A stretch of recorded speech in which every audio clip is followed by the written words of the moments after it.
Greetings. It's the 8th of February, and this is Content Evolution New World. I'm Kevin Clark here in the Research Triangle region, and I'm joined by co-host Mike McGuire out on the West Coast in Silicon Valley. Mike, how are you today? Doing very well. Nice and sunny here. Looking forward to our discussion today. Great to see everybody. All right. Well, I would say that while things are sunny in your world, Section 230 has some clouds hanging over it. So let's just set the groundwork here. At the beginning, this part of our code in the regulatory environment, kind of over in the Federal Communications Commission world, they had to start to think about, by the way, we're celebrating the 50th anniversary of the internet this year. So, we're going back to some of the early things that we decided to do. One of them is that we wanted this to be an unfettered land rush. Okay, that's my, remember my family's from Oklahoma, so, land rush, boomers and Sooners are all part of the background. In any event, we wanted people to be able to go stake their claims in this new territory of virtual space as opposed to physical land, and that's pretty characteristic of a United States or an American approach to something that's new. So it's had an opportunity to kind of, grow. And, basically, if Mike, you keep me honest, right? Everybody else too, right? That knows it's saying we're going to hold harmless anyone who is in this new media landscape, what we might call social media today, but it's a broad number of things following along the lines of carrier neutrality, that if you're, hey, if you're not using scarce spectrum like broadcast, right, that you have your own lines, you have your own path to the people, like cable television or the internet into your house or whatever, that we're going to treat this like a utility, and they don't have any responsibility for what's transmitted. So that's kind of my short version of what Section 230 is all about. And I would say that in my closing thought is, clearly people who are in these new services are not neutral relative to the content that is being served up, because they have developed algorithms, they've developed other things to make their services sticky, and therefore perhaps the notional idea of the Wild West, no sheriffs, no cops, nothing, all right, is that we've advanced to the point where maybe we do need some law enforcement. We need some people on horses with badges, maybe. Well, that's what we're going to talk about today. Mike, did I get it right?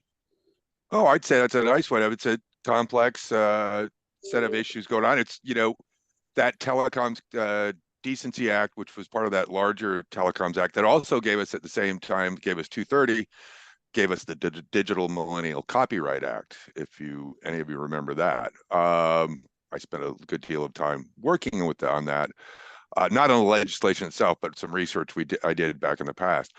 And I think, what's interesting, right, is this is all getting, a bunch of issues are getting tied up. We saw the, CSAM, childhood sexual abuse moderation, that material that was a big chunk of the hearings we saw last week in the Senate, which is the most recent kind of public forum where we saw this issue of the 230 come up. And that means entities like Facebook, Apple, Google, et cetera, those who are these, I think the term back in the day was interactive software or service, that essentially held them blameless for the content not created by them, but generated by their users, that those entities would be held would be not liable for the content created by its users. So Okay. in that era, help me remember, a lot of the content that came from users was inside of discussion forums. That's It Prodigy was and CompuServe, if anybody remembers those CompuServe two. forum, the well, right? So the fact is that the template at the time was, we're providing a forum, everybody's adding in their comments. There are no algorithms. There's no, boosting point of views for, derive advertising, blah, blah, blah. So the point is, at the time that this was envisioned, they were trying to say, okay, this is another public square. Perhaps we would like to have free speech, all right, for people who are participating in this new media form, right? So I think that is the context of the thinking at the time. And now you move forward and say, well, there's a lot more to it. Mark, you raised your hand. Oh, So I was just join going in. to say, I think the context of the time was also that self-censorship was expected. That if you Right. got, and also censorship by the well. If you just went on the well and posted fuck a million times, you don't like my saying that word, Kevin, I'm sorry. But the Well, but we if you do did, mind, all right, for, because we'd like over time, high I school understand students that. to be able to use Explain these that. You PG-13, explain recordings. that to me on a PG-13, call. PG-13. I speak a different language than you, but that's I know. okay. But if you did that, the well or the other people or the ones you described would kick you off. They would say they would say you can't be a member of this kind of thing. They wouldn't say we tolerate this. They would say you're out. They Huh. censored you, and That they was the expected you. And the rules were that you self-censored yourself. yeah, okay, self-censored. I think I agree with you, Mark, to a degree. But I think the simple way, and it was used, and actually the well was used quite frequently as an example of the community enforcing the standards. Yeah. Right. Yeah. To your point. Right. And that was great when there was only 5,000 of us on the well. Right. And, as that shift has gone through, it became, it's tough to scale moderation. Is that, is where kind of where we are right now is, yes, Right. content moderation as a concept is possible. It just doesn't scale. Also, I think you guys, anybody who's kind of on this, listening to this, has probably seen some of the stories that related to moderation that, especially at some of the larger social media companies, that job is very hard. Not just because of the volume, but because of the material itself. And That yet the we people, still want to say that if you abuse the rules, whatever we said is the rules, like Kevin has the rules that I break, that you will be excluded. That's what we would like to say that. That's why we have these right, competing things. We would like to exclude the people who break the rules, but we want to include everybody else. right. And I think one of the big tension points, right, is, I can't even, was there ever I don't think I ever paid a fee to use the well. I think I paid a fee through my broadband provider to say use CompuServe or Prodigy. Right. Yeah, I think that's right. But in those early days, that concept of the community enforcing its mores and customs was A, possible, B, other than the broadband connection, where was the revenue, right, for the provider of that service? Well, it was from the subscription to their broadband, et cetera. Now, when we look at, what is social media by and large is almost all, it's advertising funded, right, as far as how it generates revenue. And the challenge we see, as we have always have, is, and has been noted primarily in the last 5 to 10 years, is it's tough, even with tools, to moderate. However, what we've seen, I think, with some of the folks negotiating or arguing in behalf of modifying or eliminating 230, are that they are arguing that the tech companies aren't doing enough. And I think, there's been lots of evidence indicated. There's a really good, if you guys have ever, if anybody in the call check out Tech Dirt, TECHDIRT. A guy named Mike Masnick founded that, and he's really smart. He's got good folks who are technically sound, but also have legal backgrounds who contribute to that. And as he's tracked this very carefully, and we've seen also a lot of state efforts, right, to combat so-called child sexual abuse material, right? There's a lot of laws that are going to be proposed in bills to regulate or eliminate that, control that, make it illegal, which, as we know, especially with adolescents, when you say it's illegal and you can't do it, 90% of them will be thinking, yes, I do want to see what that is or get that information. Problem is, legislation is always at least 5 to 10 years behind the edge of the front edge of technology. And I think, to me, one of the bigger concerns is, we don't want to eliminate 230. Should it be modified? Are the tech companies doing quite a bit? Yeah. I mean, anybody who uses an iOS-based device in the last couple of years has seen what experiences what Apple's been doing as far as, right, in trying to provide tools and capabilities to end users so they can kind of hopefully, can protect their privacy, their personal data, etc.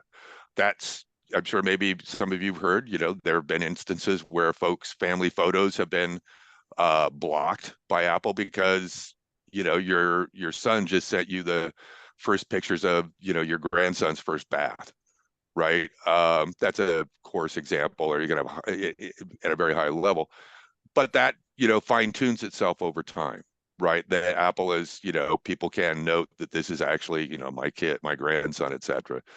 They don't have to enter a plea. They, to Apple directly, they can simply kind of note within the system that these are, in fact, noted individuals. The technology's there. The moderation, I think, is always going to be a challenge, because what we see, again, what's happening at scale and how fast people can mask content, use indirect methods for describing it, etc. I think, a former colleague of mine at Gardner, I think this was about 5 or 6 years ago, when this was really early on, some of these issues, their kind of resurgence, right, of the 230 discussion was coming back. Being able to stamp it out through moderation is probably going to always be very tough to scale. Labeling might be the way to do it, right? And that also kind of avoids the First Amendment argument, which is, all right, we are going to, this is a service, we provide this software. We will try to moderate as well we can, but what we're going to do is we're going to tag it. When we find objectionable content that doesn't require us to pass it on to law enforcement, we're just going to label. And that's, what another kind of development that's happened in the last 4 years, right, is anti-vaccine. Anti-vaxxer kind of positions that are being pushed through social media. Not going to eliminate those with a labeling scheme. It's just going to say, hey, according to medical science and lots of data, this information is incorrect. Consume it at your own risk. And that may be, one option for that. It's interesting, though. I think one of the biggest concerns I have with these kind of periodic discussions about eliminating the 230 protections is what's going to be in the bathwater that gets thrown out. One of those is probably going to be end-to-end encryption, right, for our communications. That, to me, I think, is a real risk. I've talked too much, Kevin, but I think we've got a good starting point here in terms of how we got where we are and what we're going to do next, especially for business strategists, right? Where, we can't, we're not going to solve Meta's problems or anything like that, but maybe we can point out some alternatives approaches. What I wanted to do is potentially think about it in this context. If you go back to, immunizing these companies through legislation or a regulatory framework, we have a similar moment being approached right now with artificial intelligence, right? Are we going to immunize companies from, copyright infringements or other forms of expression? Because what we did was we made a judgment at the time. 230 came into existence because we said we want to provide a landscape that is going to allow this technology to, reach its, capacity faster by uninhibiting it, all right? By making a positive, by making a declaration that we're not going to encumber it, with a lot of regulatory framework and or allow a lot of lawsuits to come forward to inhibit its growth. Now, AI is clearly different, but the same intention is there, right? And so I would simply go back and say, did we have our intentions and our heads screwed on right when we did 230? And what are the implications for regulating artificial intelligence, and generative AI and its data training sets going forward? That is, I think, an interesting bridge between the past and the present. Anybody want to jump in on that thought? Yeah, I would. I would add to that the fact that legally the corporations are now being treated differently. They're being treated as people, and they're being treated so that it's really there. It's no longer sort of the us versus them in the same way. I think that the whole point of this is that the environment has changed an enormous amount, and that we have to. It's much more nuanced, and it used to be black and white. Do we do this or don't we do this? And it's not black and white anymore at all. So that's why it's harder. We may have to invent new things. That labeling is something we invented previously, but we may have to invent new things, and in fact, we will have to invent new things. So as we take the metaphor of corporation as person, Mark, I would simply ask you, what do we have to invent that doesn't exist today to imprison corporations in the future when they misbehave? Because we do not have the ability to physically imprison a corporation, but perhaps we should, right? What is your position on because if you're going to say it's a person, then you should be able to take all of the penalties in addition to all the responsibilities that go along with personhood. And if you say take those penalties, who inflicts the penalties?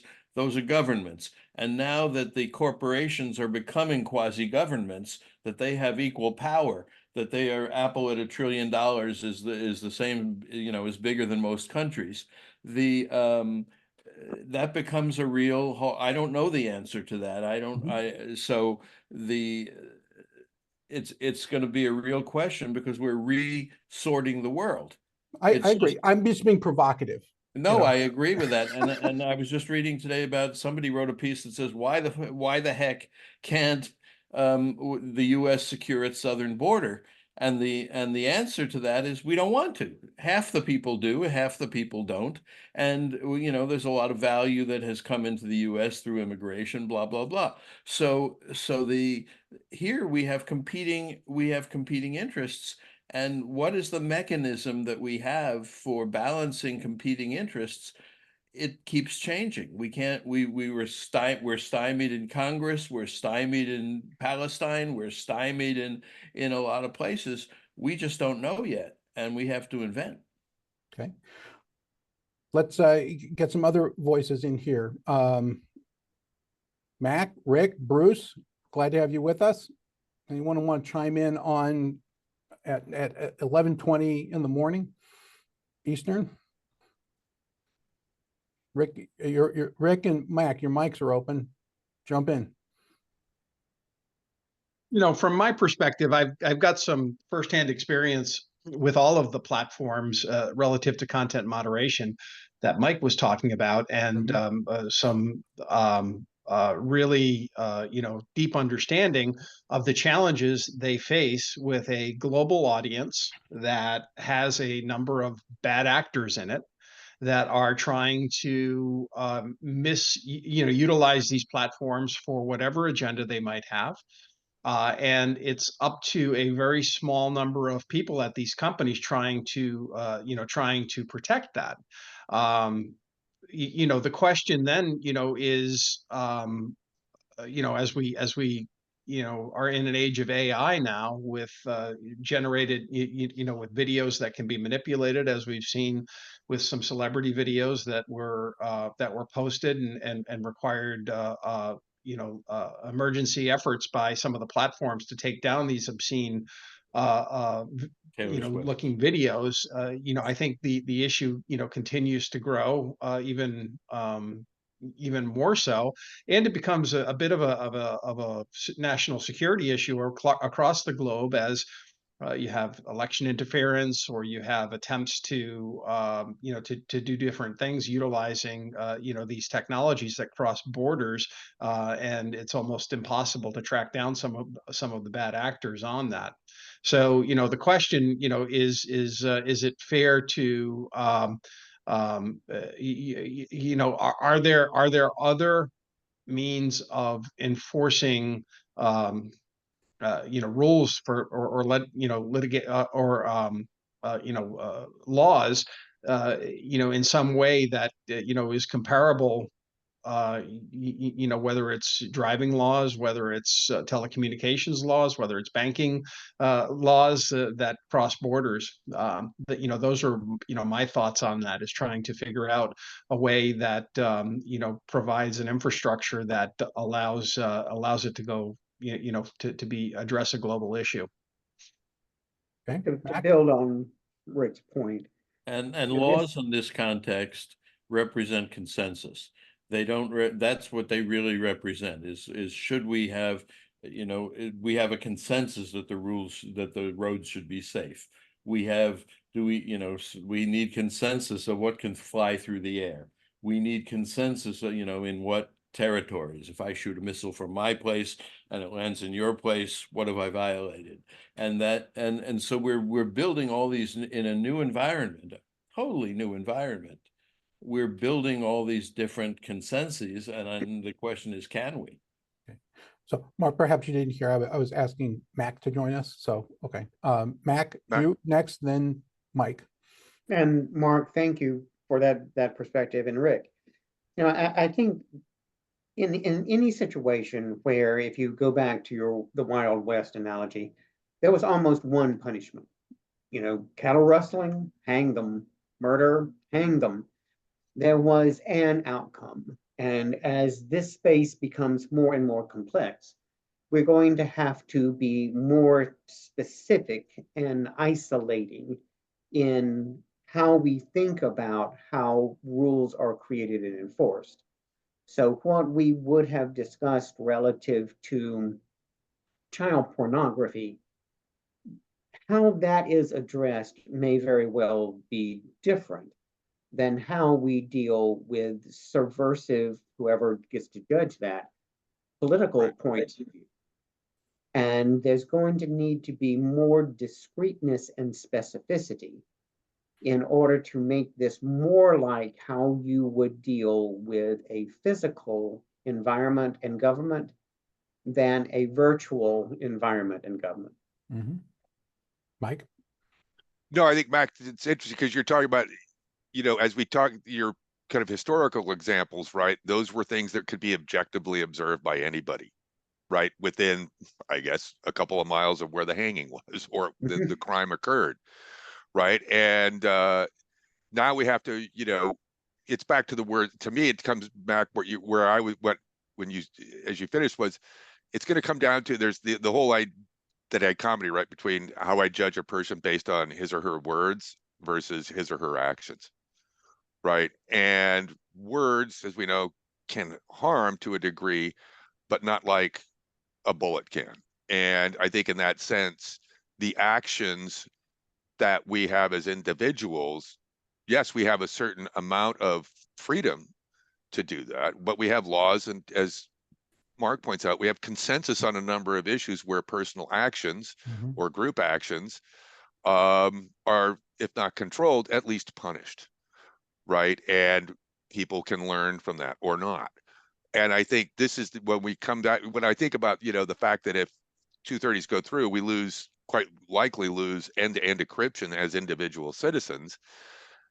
That's going to make it even harder for us to, as you mentioned, Mark, or Mac, identify, agree or not on what is subversive, right? Or what are words that indicate, you know, actions that are going to be endanger an individual or a group or a country. You know, we have pretty well established, defined, you know, customs, mores, laws, as Mark was pointing out, that are based on consensus. This is bad. Genocide, not good. Polluting, you know, rivers that serve, or bodies of water that serve multiple countries or cities, etc. That's not good either. Here, you know, what we see is this issue of, I do not see this as the social media companies evading responsibility. You know, again, the tools they've been trying to put in place, you know, Meta has, at least Zuckerberg's promised that Meta will be identified. I can't remember. I couldn't find that article if he was claiming they would cut them or ban them or at least identify them. I can't remember about AI generated images or content, particularly as it applies to the campaign, which is probably something his lawyers were probably a little worried about, him promising in front of that, you know, committee, or soon after. And I think those are honest. I think those are good intentions, right? If we can either, you know, label it, you know, maybe it's not going to be that Meta can pull those off Instagram, WhatsApp, etc. Maybe they can at least isolate them, and allow people to, you know, if you want to look at it, great, but this is all, you know, synthetic. Great, you know, let them moderate that. I think where we see is a lot of, I think, folks who are not necessarily trustworthy messengers, arguing that the tech companies aren't going to do enough. I think what we have to get back to is not eliminating 230, but perhaps not necessarily modifying it, but enabling tech companies to do things like labeling of content. Because I think once we get, you know, it's the old slippery slope argument, right? Once we decide one entity's words, actions, deeds, videos are, quote, subversive or illegal, it gets pretty quickly, you know, into a pretty nasty spot where we, you know, are constantly trying to avail ourselves of correct information. Are we, you know, I need to make sure I'm not saying something that could upset somebody or get me in trouble. Self-censorship, right? As you were pointing out, Mark, and that's, you know, I think going to be a very interesting thing. And I think what I'm worried about is kind of what happened with the DMCA, right? If you guys recall, if everybody recalls, we went through that long period of that? lots of the What's digital DMCA? Digital Millennial Copyright Act, which was part and Okay, thank parcel you. of that, which gave us that whole several years of fun with digital rights management technology, right? That you couldn't make a copy, or it was hard to make a copy of your CD and put it on your portable music player at the time. And, you know, we saw, and it was, you know, the challenge then as now is, you could come up all the great, you know, ways to encrypt a piece of content so that only an individual who, quote, had a license for it could view or consume it. Those usually only lasted, I think, about a year, 6 to 8 months was how long those protection technologies lasted in the face of very clever folks and very smart folks who could circumvent them. And I think, you know, what I'm getting at is what we mentioned earlier, right, is legislation that is too specific, or is very narrowly focused, I think probably won't solve the problem. B, it'll solve the problem for a short period of time, right? That particular problem. Can you back up for a second? I see hands up, and but I just want to understand something before we move off, Mike. Clarify why you think we will lose encryption. It doesn't immediately relate to the provisions, in my opinion. So I want to know what is the link between encryption and the concern that's been expressed. Good point. The concern that's been expressed, that as we kind of move down a path where we are trying to identify not just the content itself that's objectionable, but the individuals who are posting it, or sharing it, that, you know, once we go down that, set our foot down that particular slippery slope, what will be the next thing that comes up? Oh, well, we need to open up all those Okay, so- encrypted messages, etc. Okay, so you're just saying It's that not a this direct, is- it's not a direct part of the legislation. I It's got- downstream. I would be a lot more worried about encryption going away because of quantum computing, making it True. impossible Trivial. to actually use a good encryption algorithm and have it stick, but that's a separate discussion. So I saw Mac's hand up and Bruce's hands up. We haven't heard from Bruce, so let's go with you first, Bruce. Yeah, as I sit and listen to this, it's as though we are trying to unravel the Gordian knot at the same time that others are trying to make it tighter. And I think the complexity is almost overwhelming. And I don't know whether it can be solved other than in the short run, piece by piece. But I think that as I look at it, we have the complexity of the laws trying to solve problems that exist at the moment, but may not exist, 6 months down the road. And then conversely, you're looking at, okay, so we have a violation, so who's going to enforce it? And then you come to the conclusion, well, wait a minute, there isn't anybody that can enforce this. You might be able to enforce it within a particular governmental arena, but you can't enforce it globally. So, I mean, it's a very, very difficult, very complex situation. And it just seems to me that, at least as far as trying to foresee what it is that we have to do, I think that this kind of a conversation is precisely the exploratory pieces that need to take place as ideas begin to come to the surface as to possible solutions. I don't think anybody has the solution. I don't believe that. The complexity is in my view, at least, it's almost overwhelming. Yeah, well, the fact that at the moment, it has an overwhelming amount of complexity is that, this likely becomes simple at some future point because there's a larger complexity that makes it look simple. All right, but we'll wait and see what is on the horizon. I want to tee up, all right, for some point. I just want to inject that's the sword, that using the metaphor that Bruce said, the Gordian knot, that's the sword that says we don't pull it tighter, we don't make it looser, we cut through it. Yeah, I mean, that is an approach for sure. One of the things that has been on the horizon is that we have evidence to support that, young people are, bullying, committing suicide, doing other things as a result of this. So there is let's add some more language to this that says, oh, you shouldn't have access to any of this technology, just like you can't drink alcohol or drive a car or other things, right, until you are of age. And, given the amount of, dependency that we are creating on delivering education through this technology, right? I find it hard to imagine how to navigate those competing interests, but I just thought I would throw that out. I don't have any answers at the moment. I would certainly not like to see people, taking their lives or being damaged for life, but, bullying is not a new phenomenon. It's pretty ancient.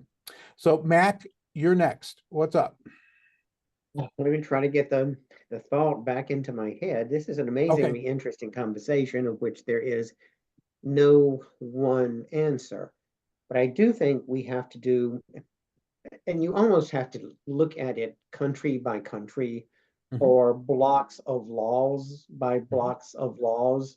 That's why so many of the platforms have splintered between platform will work in the US and Western Europe, but not in the Middle East. So there is individual platform nuances and lesson nuances that have to be in place to deal with it as a global issue. But for me, there's also an exercise that has to be done of where are their current laws, such as slander laws, libel laws, defamation of character laws.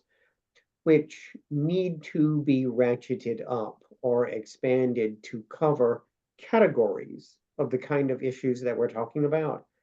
And where are there really new laws that are going to need to be necessary? So back to your original point on child pornography, does that include things like manga and hentai? So I'm sorry, if what it did you say? doesn't, Repeat. does that include things like manga and hentai? Okay. So if it doesn't, is that not just a way around existing child pornography laws?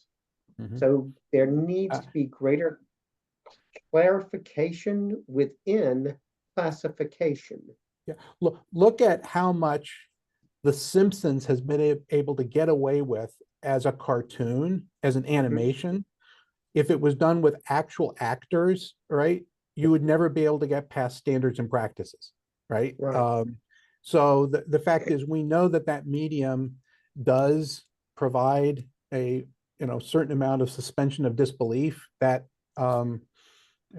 people have been able to do through the arts, right, in a number of different ways in very repressive regimes. The arts usually rises to the occasion through visualization and music to say things that otherwise could not be expressed. So, I mean, again, not new, right? I might also point out that even though cable, and I wrote some of the original cable television legislation, and as a young man, that was, then replicated across, a variety of states.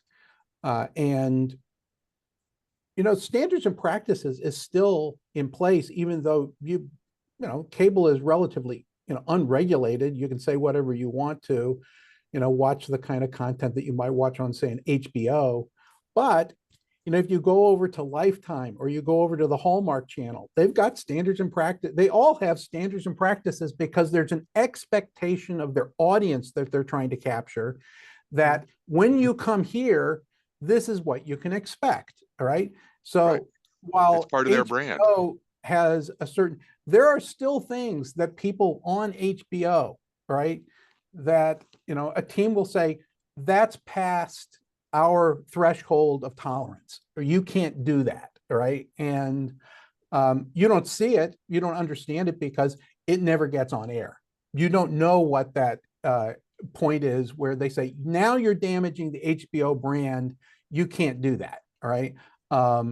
Because there are owners and they know the audience that they're trying to attract. So I would just point out, even though you're outside of the limitations of broadcast regulation, there's a notional idea of what does that community expect. And I think that would be a level of maturity, for anyone who has any platform, is, do you have enough self-awareness to know that, so that you're within the norms of the people that you're trying to serve? Mark, your hand was up and you're on mute, sir. So yes, and you are the standards and practices person of this community. I thank you very for it. Along with Mike. But yeah, this becomes really now I lost it in the joke. But it's really important because this is now worldwide, and so there are different communities in the world, and you just referred to them as states. And I think it was Mac who just referred to them as states, and we have to do the state by state. But we don't have a state by state technology. We have a global technology, and people try to make it state by state, like China is doing and stuff like that. But it isn't. You can get around that. It's a global technology. And oh, here's my point. This is what I really want to talk to people about. That the notions that we had in the past, and I call it now the second era, second human age, from the beginning of recorded history, from the pharaohs to Einstein to the end of the 20th century, we had developed certain notions of property, of ownership, of rights that are not that are in some senses universal, in some senses belong to the states. But I think those are what are in flux.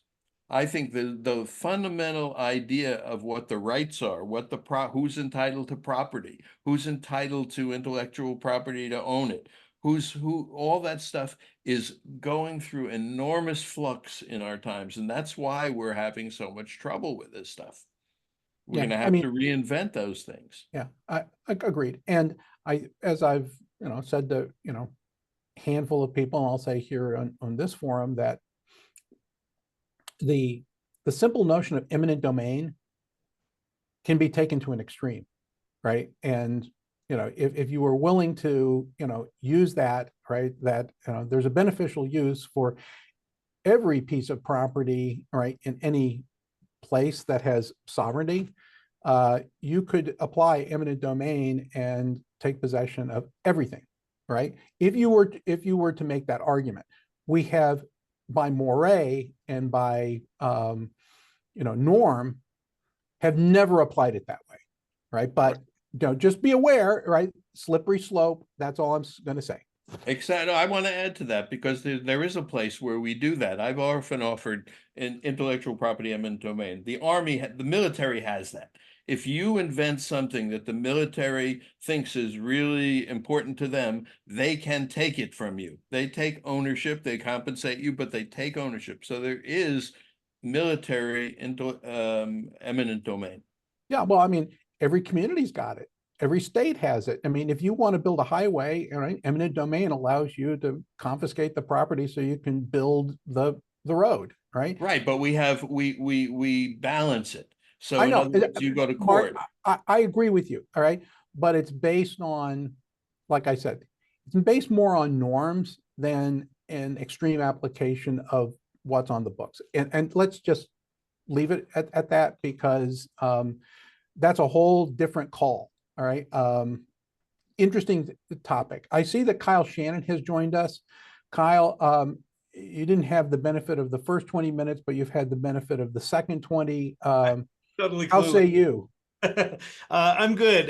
Just a piece of news that I can share is that Gemini Ultra launched today. So this is Google's new advanced GPT-4 competitor. What I can tell you, a couple of interesting things about it.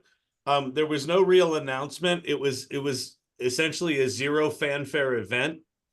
If you pay for Google and have Google Workgroup, you cannot sign up for it, which is staggeringly bad customer experience. And it's been like that. Their advanced tools have not been available to Workgroup users for a year. Like they've got to fucking solve this. So there's that. And then in using it, it is not anywhere close to ChatGPT-4 just in terms of user experience. It is janky and bad. So I don't think ChatGPT has anything to worry about, at least for a month or two. This amazing you bring that up, Kyle, because like half hour before this call, Yeah, I'm reading a story about Google in I think in the San Francisco Chronicle. yeah. And the employees, engineers who've been there like 15, 20 years watching all this, he said, managers now are incompetent and glassy-eyed. Yeah. It is It's it's we have no staggering. idea what we do anymore. The fact that they didn't have some kind of marketing launch, right? That it just showed up at like 6 this morning as a release. And this is, Kevin, this is not a minor release. They're sunsetting Bard branding. They're changing Bard to Gemini. Gemini Advanced is the new it's $20 a month to get access to it if you don't have a Workgroup account.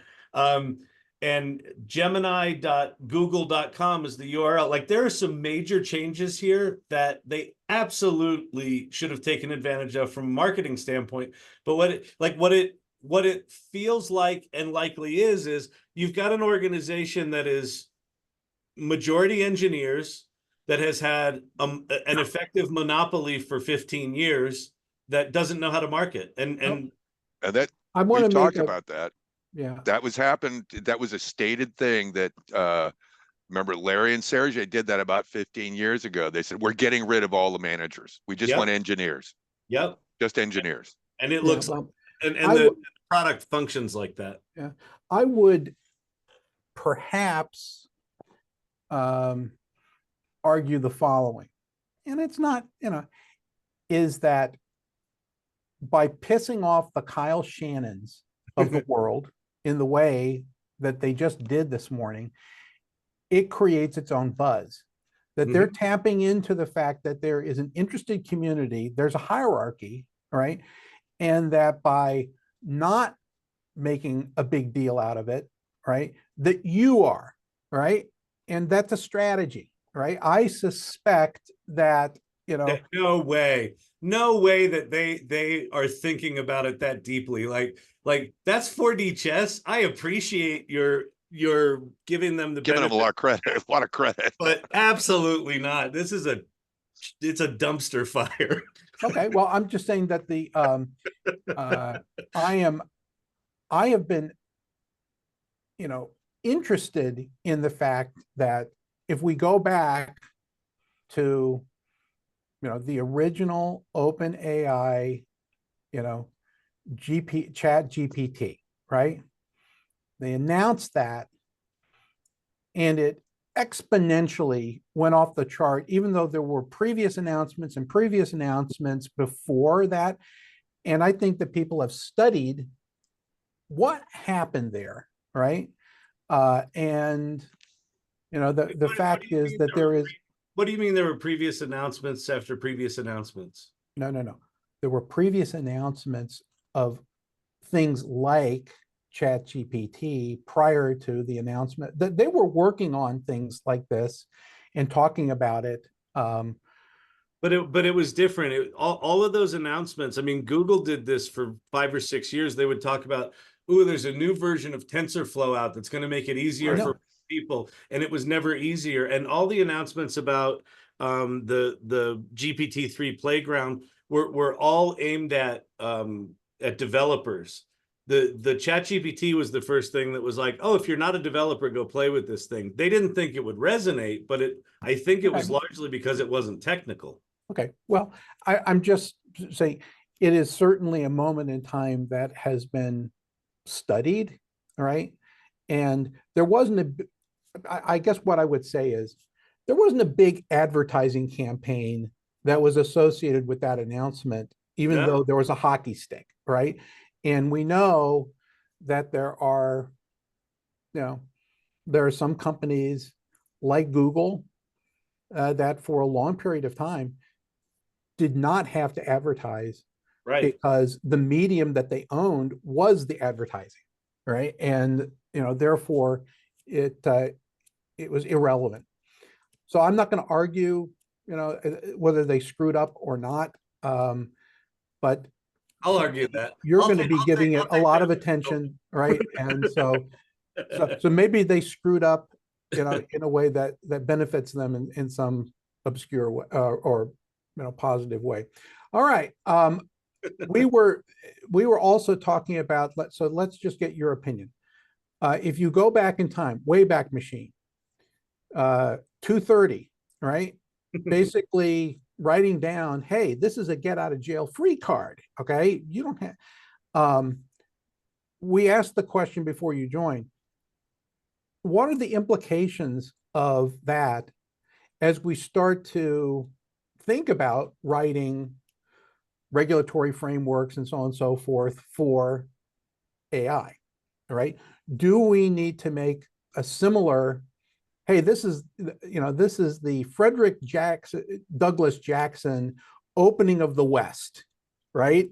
And, the expansion, all right, of this technology. Do we need to make an instantiation of, hey, we're going to make sure that this is unrestricted, or do we just leave it alone and, unspoken that, yeah, this needs to happen, or do we need to, and I know that you're not a fan of, let's regulate AI. So tell me what you think the lessons learned were of Section 230 for, the era that we're entering and we're contemplating, Explain Section 230 for me. That I don't know. That's the it's the, remember that was the Telecom Act of 96. That's the one that said you, as a provider of interactive software or service, are held blameless Oh, for the right. Okay. for the content for the Yeah, content your story buying customers, for Yeah, yeah. example. So generate. that's the theme of our call today. Okay, got it. Okay.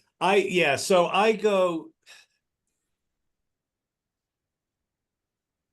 think Sam Altman's response if you go back and look at the Davos interview with Sam Altman from like 2 weeks ago, he was asked about the New York Times lawsuit.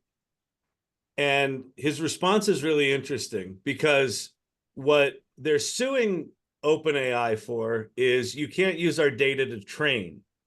And his response was, I don't really need your data to train. I mean, awesome that, you think your content's so important, but there's a lot more content out in the world. And the metaphor he used is, if you want a high school level physics education and you read 3 physics books, like the 4th one isn't going to make that big a deal. And if you're dealing with 2,000 physics books, the 2001st isn't going to make that big a deal.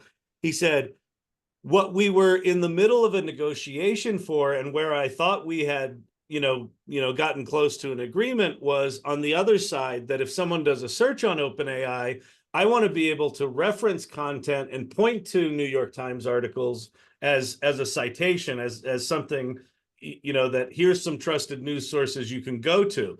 And he basically said they're fighting the wrong fight. So where I go with this is that getting all of the data of humanity that we can into the large language models is the exercise right now.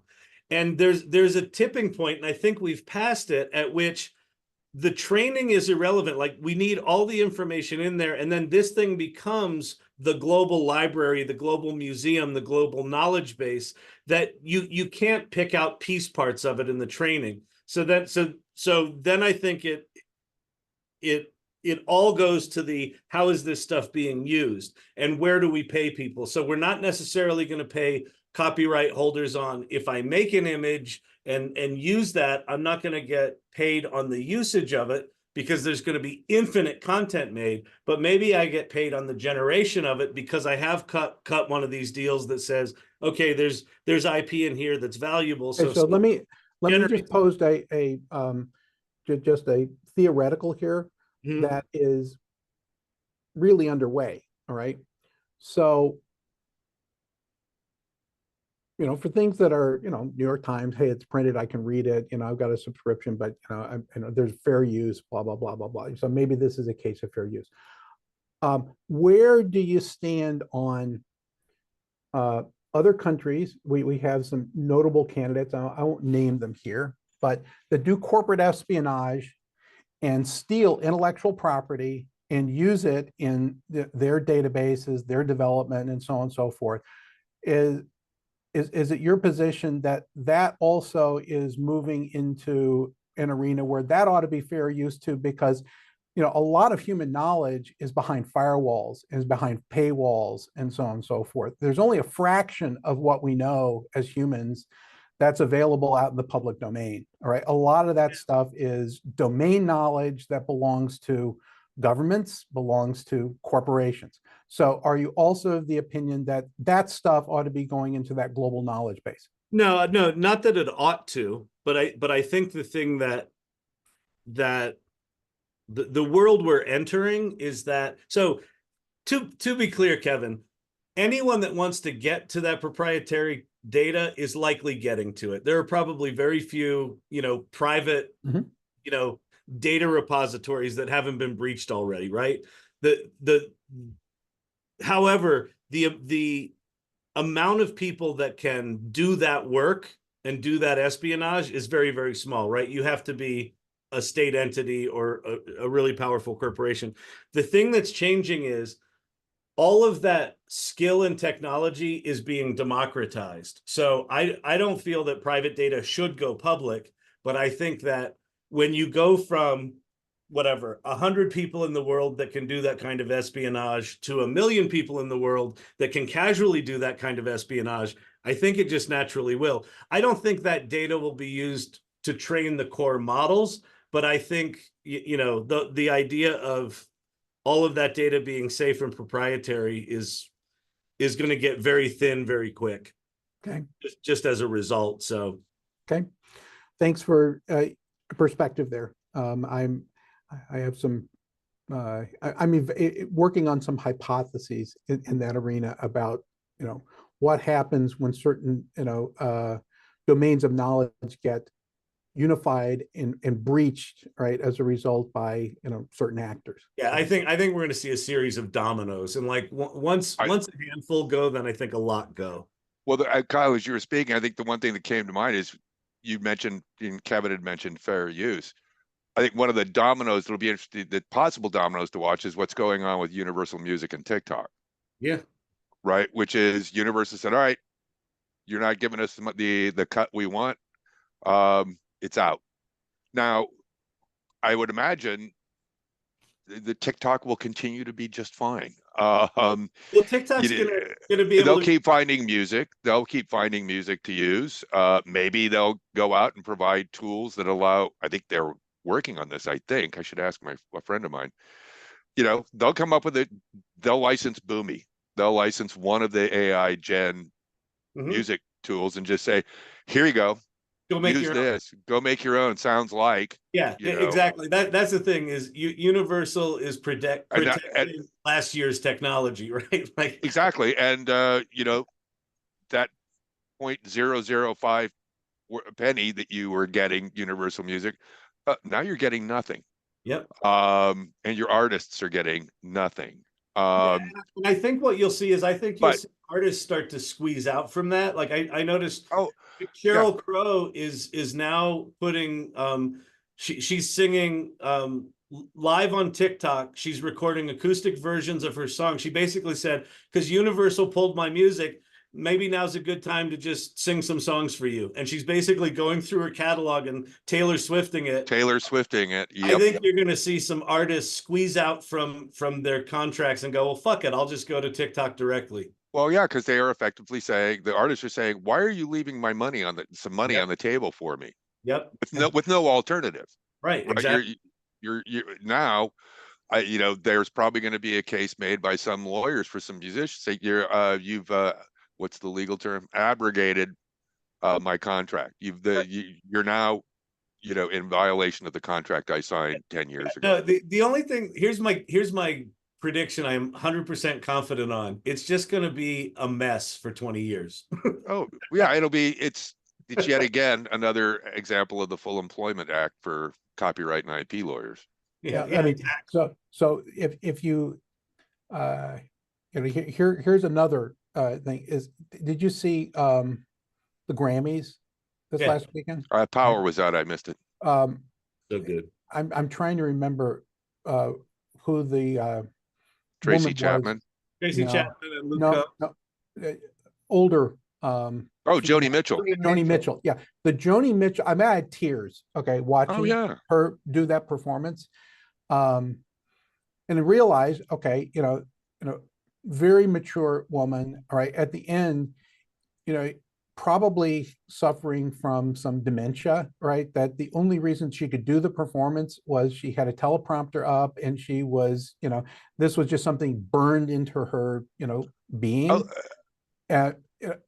But she suffered an aneurysm about 9 years ago. I mean, it's a fairly serious one. Yeah. So anyway, here's the point: is if she has one song that she recorded on her own, okay, and it's available for the digital sampling of "This Is Me," all right, that digital version of Joni Mitchell could go back and record her entire catalog, all right, on its own. You don't need, you know, a live Taylor Swift, right?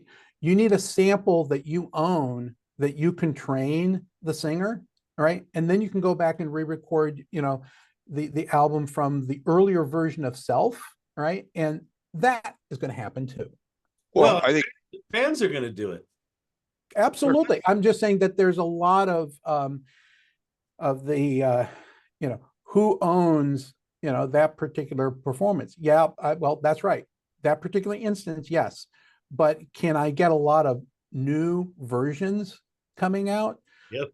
We're going to be in, version diarrhea, okay, very soon. All right. And, the question will be just like, anything else, is there will be good versions and bad versions. And the ones that are good are the ones that we'll become aware of. Right? I think there's an existing system that works to deal with AI in the future, especially when it comes to creative content.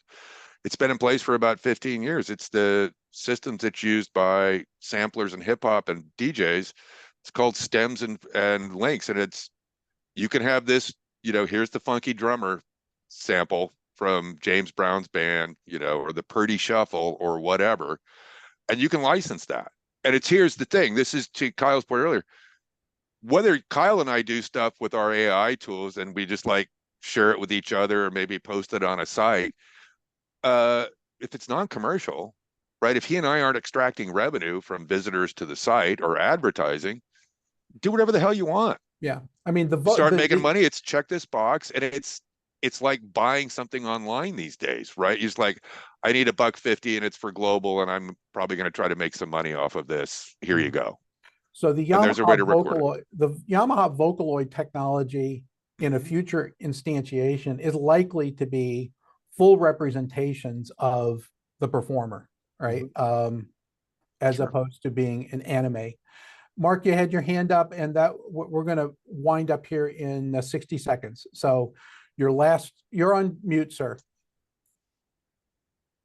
You're on mute. I got it. I was just going to reinforce what Kyle said, because in those 20 years of chaos that we're going to have, and I agree that we're going to redefine a lot of stuff. We're going to redefine ownership. We're going to redefine property. We're going to redefine rights. We're going to redefine identity in the new context we live in. And right now, we're all trying to just incrementally project what we had in the past, kind of incrementally into the future, and fix it like this and like this. I think we're going to come out with entirely new concepts. Sure. Well, one would hope, because right. and another call that we should talk about perhaps with an attorney on is the notion of being able to give people not just money in an inheritance, but a digital inheritance, being able to pass down everything that you know, because some of the things that you may have learned in your lifetime would be useful for your heirs. And today, we don't have the capacity to do that in a useful way. But that's assuming ownership, right? That's assuming that you can own this stuff. So, that's the underlying assumption. I think that it's less about the individual bits of information, Mark. It's about delivering perspective, right? And I don't think that is necessarily ownable at the moment, or that it's even in any way can be assembled into a form that can be passed from one person to another. But it's a different conversation. And I want to thank you. This was robust. It was a great conversation. Mike, thanks for helping bring a lot of the perspective to the table about what 230 really is and its ramifications. And everyone here, brought a lot to the table. So very robust. Looking forward to having you on our next call next week. Everything you do, be intentional. Thanks so much, Kevin. Thanks, Kevin. Sure appreciate it. Thank you.